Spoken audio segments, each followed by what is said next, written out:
Hello all, పచ్చిమిర్చి కారంతో cabbage ఫ్రైని ఎప్పుడైనా ట్రై చేశారా? సూపర్ ఉంటుందండి. ఇప్పుడు దీని తయారీ విధానం చూద్దాము. ఇలా మీడియం సైజు క్యాబేజీని తీసుకొని చిన్న ముక్కలుగా కట్ చేసుకుని వాష్ చేసి పక్కన పెట్టుకోవాలి. ఒక కళాయిని పెట్టుకుని కొద్దిగా ఆయిల్ని యాడ్ చేసుకుని 1 స్పూన్ పల్లీలు, 1 స్పూన్ జీలకర్ర, 1 ఇంచు అల్లం ముక్కలు, 10-12 మిర్చి ముక్కలు వేసుకుని సాఫ్ట్ అయ్యే వరకు ఫ్రై చేసుకుని మిక్సీ జార్లోకి తీసుకోవాలి. అదే కళాయిలోకి కొద్దిగా ఆయిల్ని యాడ్ చేసుకొని దంచుకున్న వెల్లుల్లిపాయ రేకలు, పచ్చిశనగపప్పు, మినప్పప్పు, 1 స్పూన్ జీలకర్ర, ఎండుమిరపకాయలు, కొద్దిగా కరివేపాకు వేసుకుని ఫ్రై చేసుకోవాలి. ఒక చిన్న ఉల్లిపాయను చిన్న ముక్కలుగా కట్ చేసి యాడ్ చేసుకుని ఫ్రై చేసుకోవాలి. కడిగి ఉంచుకున్న క్యాబేజీ ముక్కల్ని యాడ్ చేసుకొని రుచికి సరిపడా సాల్ట్ని, కొద్దిగా పసుపుని యాడ్ చేసుకుని క్లోజ్ చేసి ఒక ఫ్లేవర్ కుక్ చేసుకోవాలి. మిక్సీ జార్లో కొద్దిగా కొత్తిమీర, 2 స్పూన్స్ ఎండు కొబ్బరి యాడ్ చేసుకుని కొద్దిగా వాటర్ని యాడ్ చేసుకుని గ్రైండ్ చేసుకోవాలి. క్యాబేజీ ముక్కలు సాఫ్ట్ అయ్యేది చూద్దామండి. ఇలా సాఫ్ట్ అయిన తర్వాత పేస్ట్ చేసుకున్న పచ్చిమిర్చి కారాన్ని యాడ్ చేసుకోవాలి.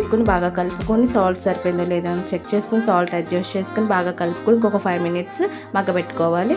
ఇప్పుడు కొద్దిగా ధనియాల పౌడర్ని యాడ్ చేసుకుని బాగా మిక్స్ చేసుకుని అంతేనండి, రెడీ అయిపోయింది పచ్చికారం క్యాబేజీ ఫ్రై.